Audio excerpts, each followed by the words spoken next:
Hello guys, I'm Bethany. Welcome back to my channel. Today I'm going to be telling you all the books that I read in June. It's my June wrap up. It is now July, which is insane. Also, every month I try to get this video up sooner, but then it's July 6th that I'm filming this video. So I'm sorry that I always get my wrap ups up like a week after the month has already started, but here we are. Also, I only have like 2 physical books because the rest I read on Kindle Unlimited, ARCs, or I borrowed them from like Libby. So most of these books will be on the screen, but I will just tell you my thoughts, all that good stuff. Also, I don't know if I've said this in a video, but whenever I do my wrap-ups on YouTube, I also do a post on my Bookstagram, and pretty much all I do is post or like type out every book I read, my rating, and also the spice levels. So in this video, if I don't say a spice level for a book, it is on my Instagram, so you can go look and easily see the spice for every book that I read each month. So you can go back and see all of those. Let's get started, shall we? So first, I read the Chestnut Spring series. I read it all in order. So I read Flawless. I honestly wasn't gonna read the series, and then I was like, hey, I'm just gonna pick it up because I didn't really have any other book interest me. And I was like, I'm just gonna see how it is. And then I flew through literally all of these. I read these like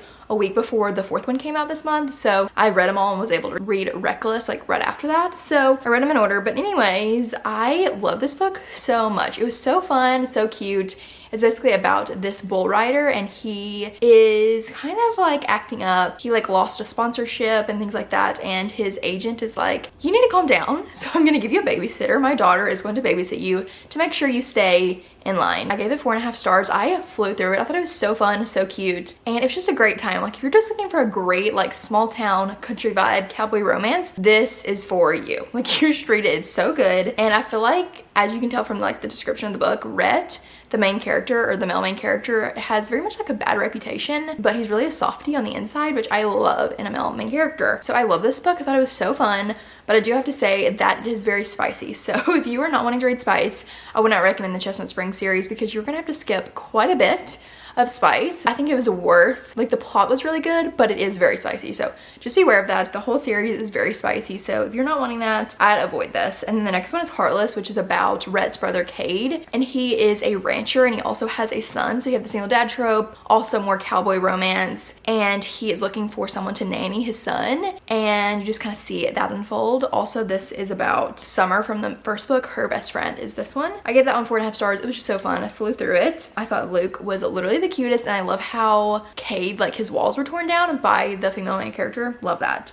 And then I read Powerless, which is my favorite in the series so far. It is so good. I gave this one 5 stars. It was just literally so good. It's about Jasper, who is a hockey player, like a famous hockey player. He also is kind of like a brother to Rhett and Cade, and also Bo, who's gonna have a book later on. He just grew up with them. He's not like really their brother, he just grew up with them. And Sloane, the female main character, is their cousin. Rhett, Cade, and Bo's cousin. It's childhood friends to lovers, which is my favorite. I love that trope so much. So I feel like when you have that, you have background for the characters, and they like have so much history that it makes it so good.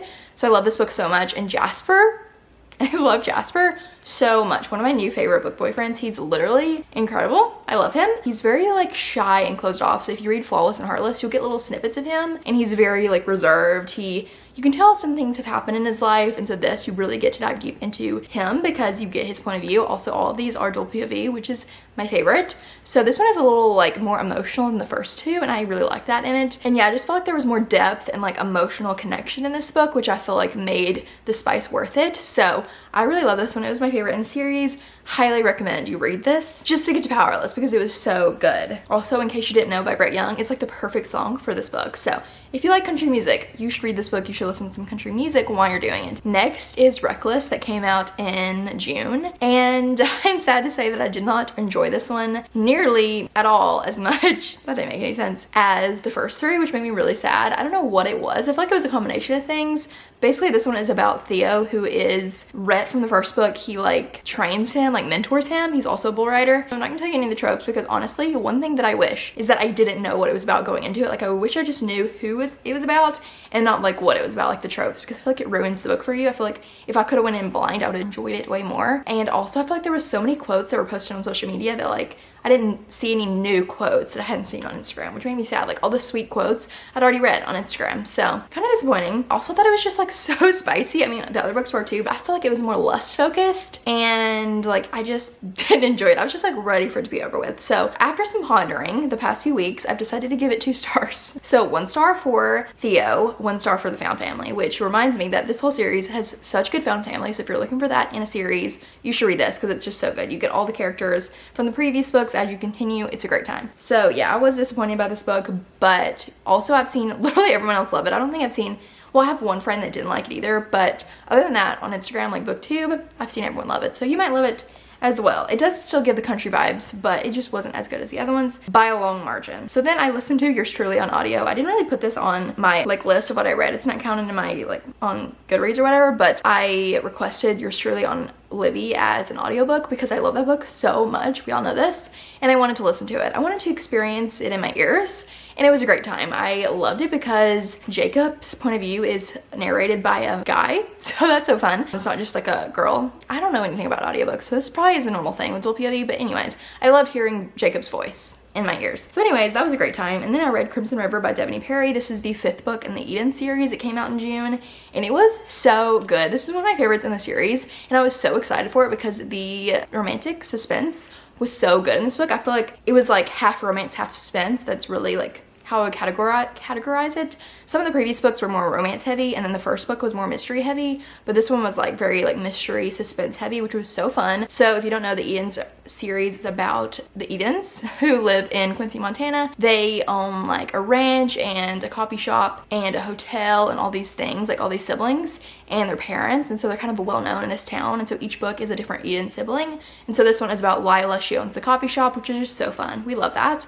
I work at a coffee shop if you didn't know, so that's just a great time to read about. But basically something in the beginning of the book happens to her, kind of like a crime, I would say, and someone comes to town to investigate this crime, and you know what happens. So I won't give much away because I feel like it's so good just to go in blind, and it picks up like literally at the beginning of the book. If you want something to hook you immediately, this is gonna be it. I gave it 4.25 stars. I really enjoyed it, and I think it's up there with like Indigo Ridge and Juniper Hill. I think this one is as good as those, while Garnet Flats and Jasperville kind of like fell a little flat for me compared to the other ones, but I love this one so much. It was so good. And the Found Family is so good. You get to see the previous characters, which I love. Then I read I Think He Knows by Katie Bailey. This was an arc, but it is out already, so you can go read it. It's on Kindle Unlimited. It was so cute. This is the 2nd book after So That Happened. So basically So That Happened is about Liam, I think, and I think this is about his sister Lana May. It's basically about her and Carter, and they're like best friends. They met in college, and I think college, she was in high school, he was in college, something like that,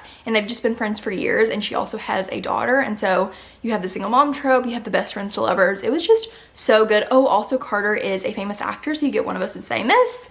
Literally everything I love in a book. This was so good. I loved it so much. It was so sweet and wholesome. If you're just wanting a wholesome rom-com, this is what you need to read. It's also closed door, and the emotional connection, chemistry is still great. Even without the spice, I just loved it so much. So if you watch my videos, you probably like No Spice. This is what you need to read because it's no spice, but it's still so good. Like the connection is just so good. It was very much a slow burn, which is my favorite in a romance book, and also it kind of reminded me of The Cheat Sheet, just how he was famous and also was like best friends to lovers. So if you like The Cheat Sheet, I think you'd really like this. It's not a sports romance, but just kind of some of the tropes reminding me of that. Loved it so much. Highly recommend. Gave it 4.25 stars. Then I read Love Theoretically by Ali Hazelwood. I forgot I do have that one here. The mail is running. Lovely. Did I get anything? No. Anyways, I read Love Theoretically by Ali Hazelwood. I borrowed this from the library. I need to return it in a few days, but I have it for this video. I read this in my reading vlog, so the next few books I read in my like read with me for a week. So if you want to watch that and hear my more in-depth thoughts, I'll link it below. I'm not going to go too in-depth, just my rating and things like that. So this is about Elsie, and she is a physicist. She is a theorist, and he is an experimentalist, I'm pretty sure. It is academic rivals to lovers, and like they're kind of on opposite sides of the physicist world. I'm not gonna give anything else away, 1, because I don't know how to explain it, and 2, because you should just read it. You should just go in blind with that information. Basically, this is about a woman in STEM, and that's what Ali Hazelwood writes about. Very good at it. I love her books. I always eat them up, and this one was probably my favorite of her books. I'm trying to decide between this and The Love Hypothesis, but it's been so long since I read that I feel like this one was just like deeper. Like I feel like the connection was deeper. There was like deeper topics. The female main character Elsie is a people pleaser, and so you kind of just see some character development with that. Jack, the male main character, helps her in that area, which I really loved. And I just really loved this book. It was cute, fun, easy to read, and I feel like if you love Allie Hazelwood's books, you should read this. If you haven't ever read her books before, you should read this too, because I think I really enjoy it. If you didn't like her other books, you probably won't like this, let's be honest, because it's pretty much like academic novels to lovers, women in STEM. If you don't like that, you're probably not gonna like this. But I thought the STEM plot was just really fun. Even though I didn't understand a lot of it, I still thought it was a great time. So loved that. I gave it 4.25 stars. Did I already say that? I don't know. And then I read The Good Part by Sophie Cousins. I read this as an arc on NetGalley. It comes out in November, and this is one of my new favorite books of all time. So I'm not gonna give too much because I talked extensively about it in a previous video. But I love this so much. It's basically about this girl named Lucy. She is living in London and she has a job at this like TV network, but she's like an assistant. So she like gets coffee, runs errands, that kind of thing. And she also just goes on these bad dates. Like the dating is not going well. And then she lives in a house share, so she has a lot of roommates. And her life is just not what she expected it to be at 26. I think that's how old she is. And basically one night she stumbles upon a wishing machine and she wishes to be in the good part of her life.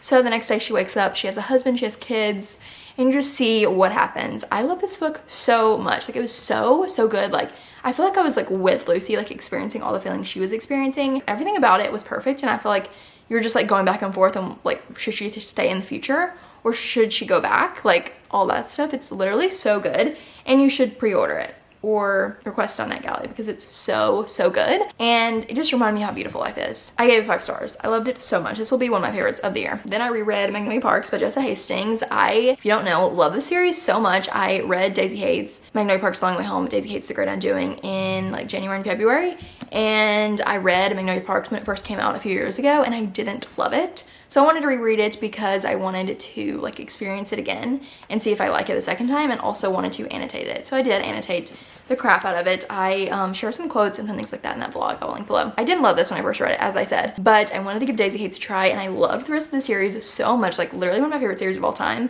So I was like, I need to give Magnolia Parks another try, and I did, and I loved it so much. It was like painful but beautiful. The annotating was so fun. Like loved annotating this book. Like just the Magnolia Parks series, it's the only books that I have like actually wrote in, and it's just such a good time because I feel like I go through them and just read through quotes just for funsies. I just don't know how Jessa Hastings writes the way that she writes. Like truly, I don't get it. Like I'm like, how did that come out of your brain? Like how does that, like I don't get it. It doesn't make any sense to me because it's so good. Her writing is just insane. Like the metaphors, it's very lyrical. It's very like, I don't know, like you just feel everything, and like you love all the characters, like even though they're very problematic at times. It's like a love-hate relationship. And then as I know like what's gonna come in the next books, I'm like understanding them more. I don't know. You should read this. It's so good. But if you don't like this, you should definitely continue, because I personally like the Daisy Hates books better than these, but these are still incredible, and I cannot wait for the third one to come out. Okay, next I read Icebreaker. Literally, I put Heartbreaker on my notes.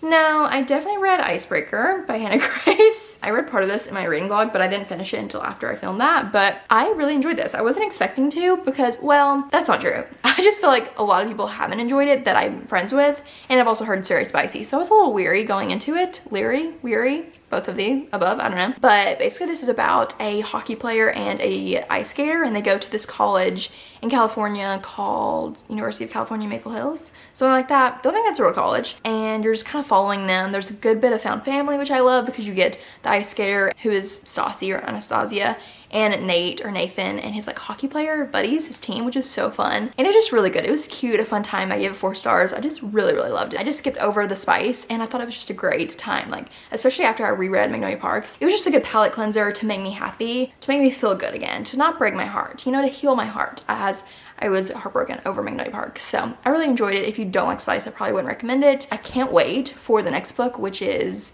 what is it called?